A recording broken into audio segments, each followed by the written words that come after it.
We're back. We're back. Welcome to season 2 of Recess with Yes, Moms. yes. I'm Sydney. I'm Sonia. Hey. Welcome back to our podcast, season 2. We've had a whole summer Yeah. in between We since our have. last episode. We went on a little hiatus, guys. It was lifing. So It was life. that's the motto Yes. I've taken from Sonia. She's like, it's your lifing. We're lifing. We We were did life a lifing. lot. We yes. did. I know. Should we tell them what we've been up to? Yes. Okay. You go Well, first. This summer, we took a month-long vacation because my husband's a teacher as well. And we took a month-long vacation, and it was wonderful. We went to South Dakota, saw family. It was amazing. I loved it. I needed it. And I didn't do any schoolwork at all this summer in the 11 years I've taught. Big shocker right It's there. huge. And the fact that I'm not like 4 or 5 weeks ahead already is insane. Mhm. But my mental health has never been better. Good. Okay, y'all don't want to know about what's going on with me. Stop. Okay, So Miss funny. Sonia, what's been going on in your life? Well, tell the public. Well, my summer first, I didn't do anything. I didn't do anything really. I didn't travel. We just enjoyed our mortgage. Stayed home. We stayed home and made memories at free places like parks. Yeah. And yes, I did recently decide that I'm running for school board for our community. Mhm. Yes. So Okay. that's exciting. So now that you've opened that can of worms, I've come loaded with questions. Wow. I'm so surprised. I've been dying to ask these Yes. questions. They're not just for me, but they're like, I'm still in the school system. She's not anymore, but she's still a teacher, always will be a teacher. And all the teachers are asking me several questions. I don't know the answers to them. Yeah. Like, I don't know how to explain the feeling I get to just, I've seen you. I've seen you work. I've seen you as a person, as a teacher, and I like 100% stand by you. So I'm like, I've got some questions. Yes. If you're willing to answer them. Yeah, of course. Okay, I'm going to make this hopefully short Okay. because I got a bunch. Okay. But let me think about the ones I want to ask you. Okay, let's go with an easy one first. Okay. Why? Like, what is your why? Why did you choose to run for school board? Just why? Why? Yeah.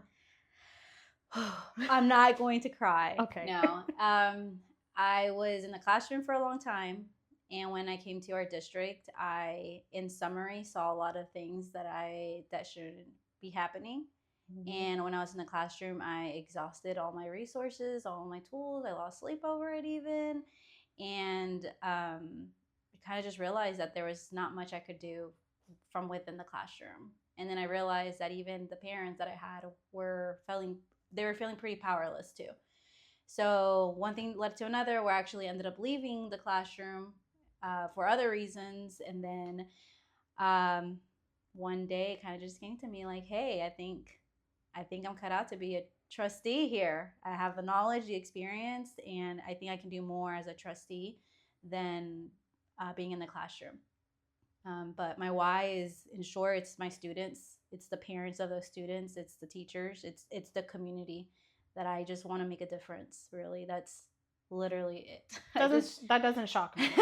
It really doesn't. Like, yeah. If you were able to see Sonia in the classroom, you could like feel the love that you had for those babies.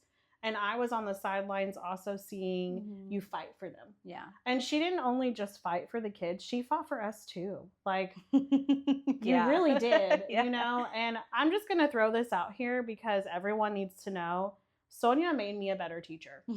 You really did. Because we made each other. But you really did. Yeah. I don't think I would have had the confidence to keep going and keep fighting if you hadn't came in my life. Yeah. So I'm excited that your journey is not stopping on the fighting for education. Yeah. Like, you're still going. And I want to add that the moment I met her, I knew she was meant for something like this. That is hilarious. I'm like, I know she is meant for something else. That is funny because with the first team I was in when I came to our district, I joked with one of my teammates because we both came from other districts and we were both kind of being shocked by our experience. Yeah.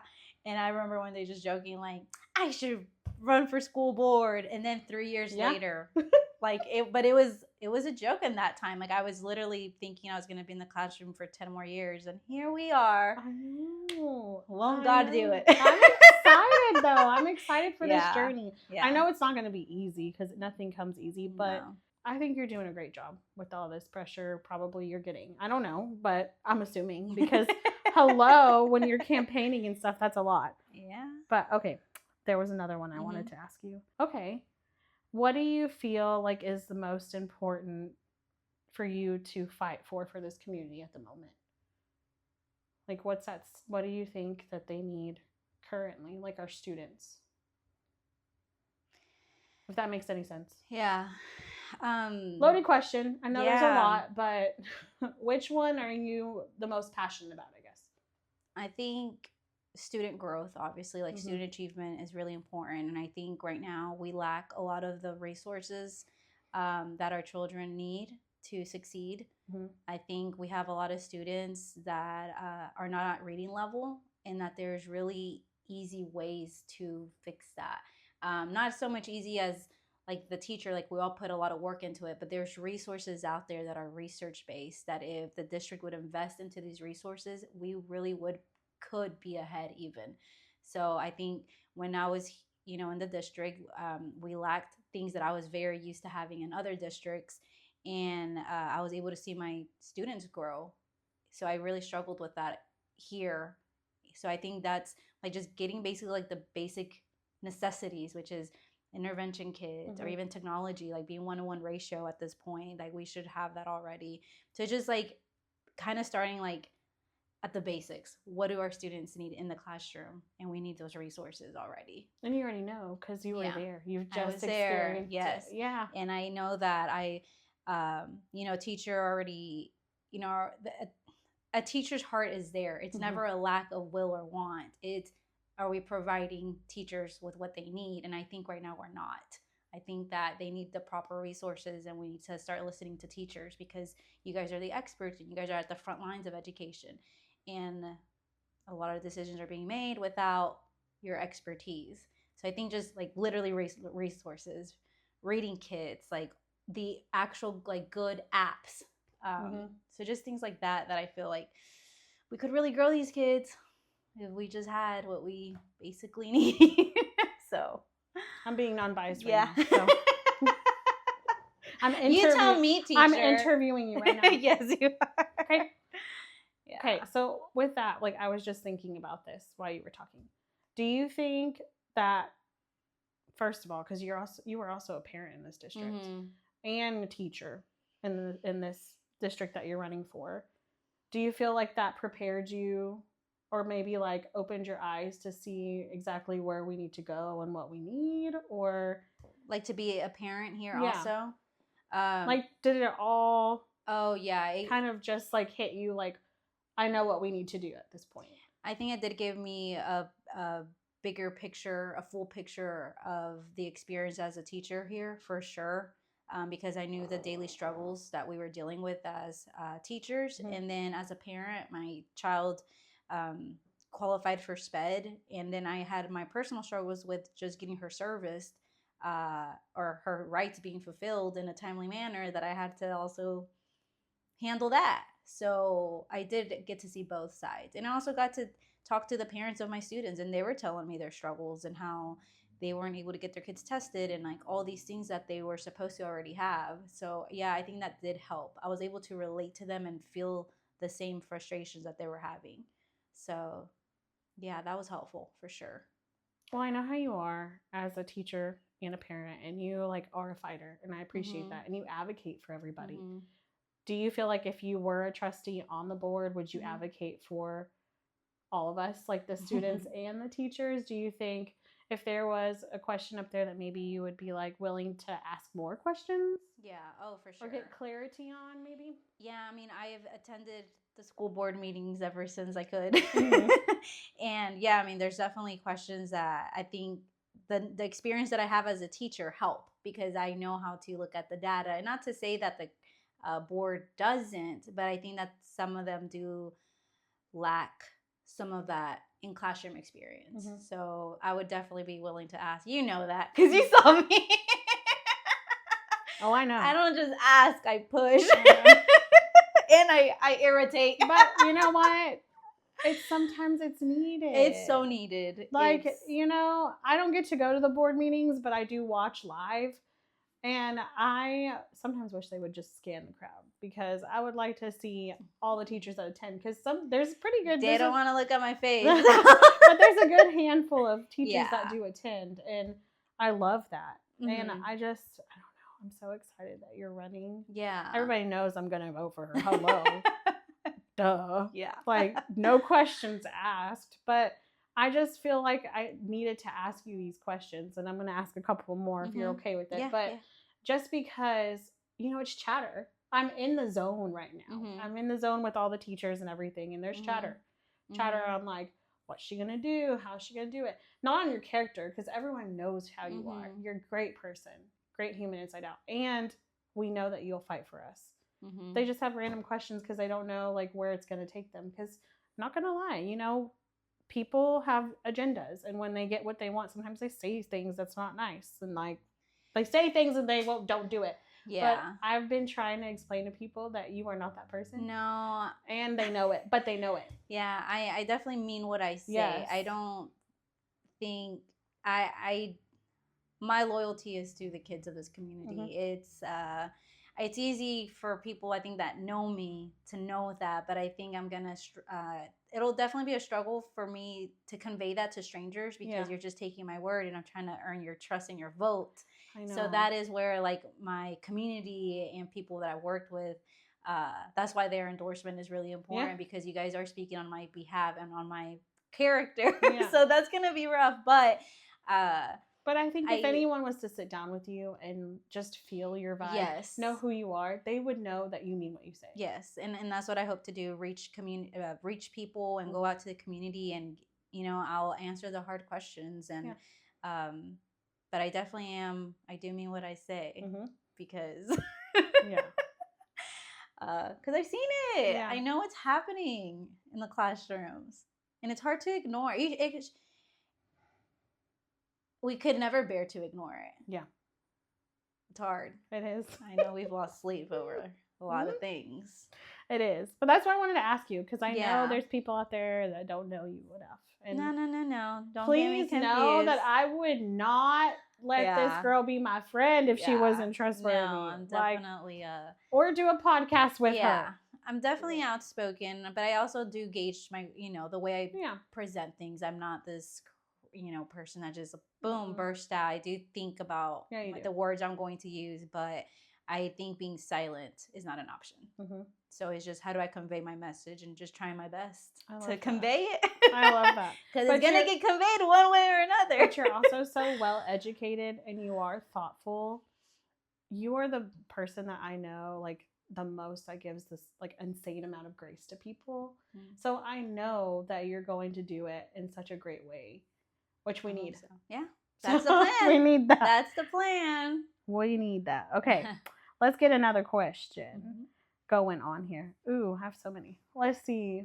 Ooh, that's a good one. You're making me nervous. I'm sorry. Okay. How do you hope to make a difference if you do get elected? When I get elected. I'm also competitive. But I'm not a sore loser, okay? No, but all I'm saying is, if you know what's good for you, you'll vote for Sonia to this. Yes, ma'am. Okay, you gotta ask that again. Okay, sorry, I got distracted. Okay. How do you hope to make a difference if you get elected? Like, what do you want to be like your stamp? My stamp. Yeah. Like, what do you want people to know? Like, if you ever decide to leave or whatever, what do you want to? What legacy do you want to leave? Yeah, I think I'm a Christ follower, and I think that something Jesus did that stands out to me is that he loved his neighbor, and that's what we're called to do, even when they're ugly, even when they're mean to us or whatever it may be. So I think loving my neighbor, but also that means like I think of like the little kids, like our students, Mhm. as my neighbor, and that is Yeah. every single one, whether they look like me or don't, whether they speak my language or not. And I think that's what it is. It's like I want to shed light and be an example for the community. My children, obviously, my daughters. Mhm. So it's just love, like that I genuinely loved, and I put their education first, not my personal, not to push up an agenda on Yeah. them, but just like literally put them first. That I fought for them, that I advocated for them, that I was bold enough and courageous enough to push against resistance and continue to push, even if someone's saying no. But if I know that as my like with my knowledge, with my experience, that I know that this works best for kids, Mhm. to push. So it's a lot, I guess, just for people to know that I never gave up on them and that I did as much as I could, and that I will continue to do as much as I You're can. still doing it. Yeah. Yeah. Even out of the classroom. I care. It's hard. And how do I, it's hard not to care. Please tell me how you're not going to vote for this Yeah. woman. Like, Yeah. seriously. You're so biased. I am. I'm always going to be biased. But Yeah. seriously, because your answer wasn't, oh, I want to do this for the schools or whatever. Your Mhm. answer was the kids. It's And about the that's kids. what it should be. Mhm. It should be about these babies. Like, we're in charge of their future. And these are their core memories, and it shapes them and molds them. And we spend, teachers, you guys spend most of the day away from your family, first of all, and then your students spend most of the day with you. Mm-hmm. So you're investing your years into them, your youth into them. You know, it's funny that you said that, Uh-huh. because I had a parent literally tell me this week about something that was making her frustrated. And I'm not going to go into details about it because, you know, I still need a job. But she was pretty much, it pretty much came down to like, I'm upset for my teachers because how can my teachers do the job that they need to do to make my child successful? And that just drove her nuts. Like, she was really upset. Mm-hmm. She's like, I'm upset for you because how are you going to be successful, and how are you going to set my child up for success if you don't have XYZ? Yep. And I was like, I don't know what to tell you right now. Such a valid concern. And I think people that make decisions either haven't been in the classroom, mm-hmm. or they've been out of it long enough that they just forgot. I think just adults get in the way of what's best for a kid. We complicate things way too often, mm-hmm. when it's really simple. And that's really sad that a parent feels that that's happening, because it is what's happening. Yeah, but it's not just her. Oh no, it's a bunch of parents. Parents need a support group. They do. I'm telling you. They do. And teachers don't need too. They really do, because I think if parents were to speak to each other more and collaborate more, they would see that they have the same concerns. And if they were able to build some sort of team, they can advocate and help each other. Mm-hmm. The district is here to serve those children and the parents. And I think that's been lost at some point somewhere. Mm-hmm. So again, I'm not biased about any of that because I need a job. Right? Don't fire me yet. Fire! I'm just kidding. I can't joke about. Oh yeah, I can. Wait, I don't work here anymore. Work here anymore. You're fine. And even then, I still was joking about it. You're fine. Fire. I know. Fire me. Just kidding. Don't fire the teacher. I'm just kidding. Okay, so another question that was asked. Sorry, mm-hmm. That almost sounded like a bad word. It was like, what you see, what you might try to bring to the table as far as teachers themselves. Mm-hmm. Like, what would you be willing to advocate for on the teacher side too? On the teacher side, I want teachers to feel their worth. I want them to feel valued, respected, and heard. It's not that. That's it. Like, and if we could just listen to them, that would go a long way. Mm-hmm. I know for me, that meant a lot when one of my administrators would just listen. Not just listen, but act on it. Mm-hmm. I think there's things I want to bring. I want them to have, relevant professional development. I'm sorry, I didn't hear that. I want them to have the resources that they need not have to spend their own money. There's a lot of, issues around things that teachers need, but I think they need to feel valued because they're important. We have an important career, even if our culture doesn't see it that way. This district should. We should be different from everyone else. We should be the best, and that teachers should want to commute all the way over here because they've heard that teachers are valued, teachers are respected. Maybe they get paid a little less here, but they feel cared for. Their administrators listen. Like, that means a lot. That means everything. I think you come to work and you work harder because you know that you're being valued and respected. That was something we kept saying a lot last year, that we wanted to work harder because of our admin at the time. So yes, exactly. That's still mine. Yeah, but, exactly. Yeah, like you already, teachers are already driven. They're already responsible. But when we have a boss or, an administrator that really respects you, we'll do anything. Something new comes out. It's like, wow, I didn't even know I had that in me. Like, I can really run on 2 hours of sleep. True. It's true.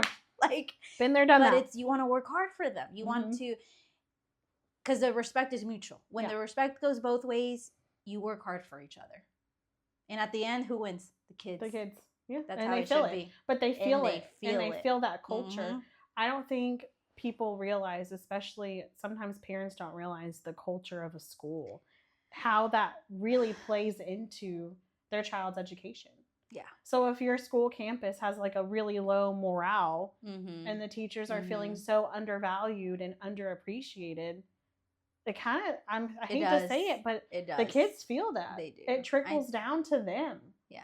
They see it in the hallways. They can see it on teachers' faces. Their faces. And there are some teachers, like I'm one of them, that's really good at masking that because I know that my babies are like the most important thing. But there's other teachers that can't do that. No. It's just that it's not an ability that they're able to do. It's nothing of their fault. They just have their heart on their sleeves and which most teachers do anyways because we care that much. And it's hard. It is hard to see because the kids feel it. Then, teachers, all of y'all feel it. And it just stinks. So I love that answer. Yeah. Love it. Vote for her. Vote. They're going to stop listening to you. And they'll be all right. Okay. Last question, because I know I've been putting you in the hot seat. I know you're shaking in those boots. Oh my God. What is it? How can people get involved in your campaign? Like, if they want to come help you, support you, all of that. Because we have some local people that listen to us. Thank you for our followers. We love you. Especially our teacher friends. How can people get involved? If they support my campaign? If they support you. Yes. Obviously, right? Yes.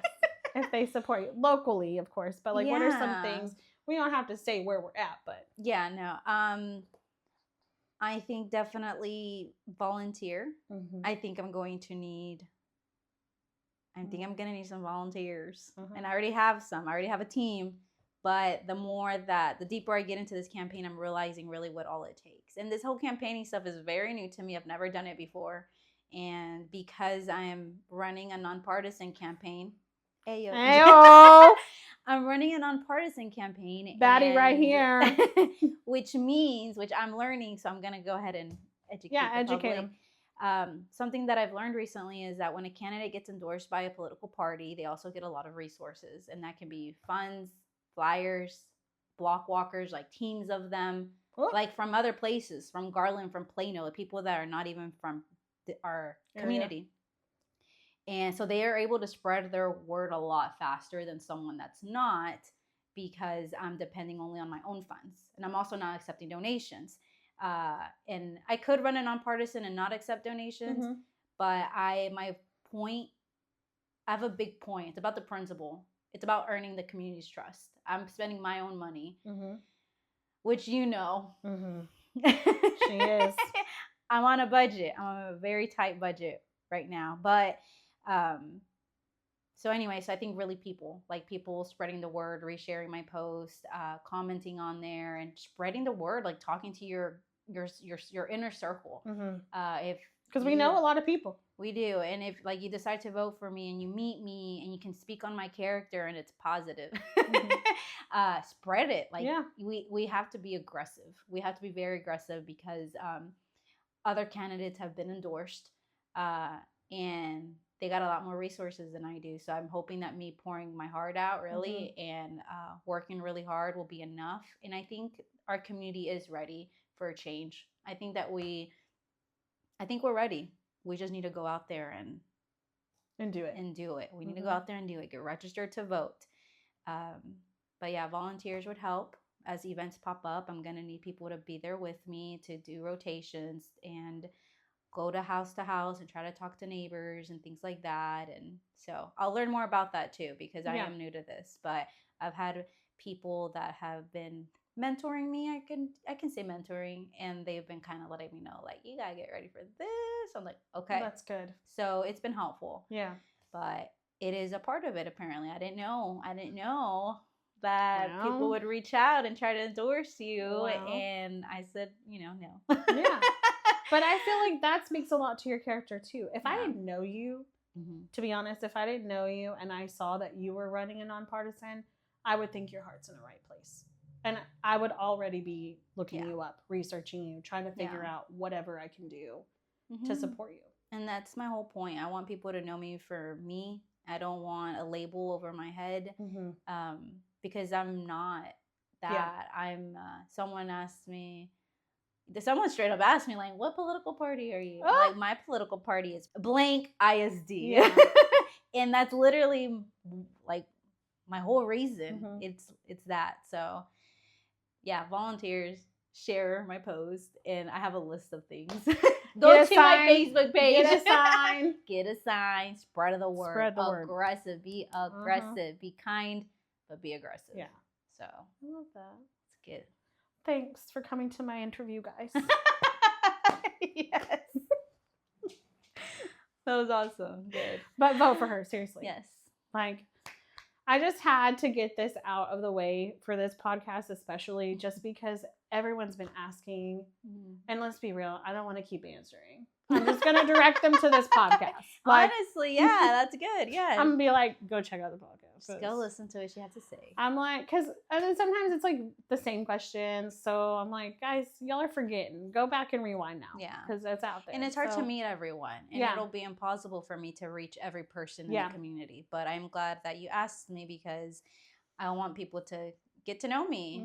So I'm available, but it's limited, Yeah. There's just our community is and you're huge. A mother. And I'm a mother. So you're busy. Yeah. You're busy right now. The fact that I got her for this podcast is like real big deal. Am I being featured on here?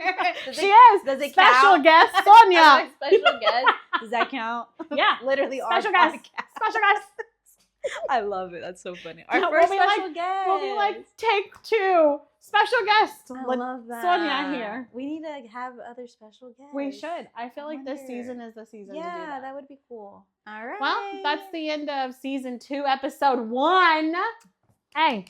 Yes, we did it.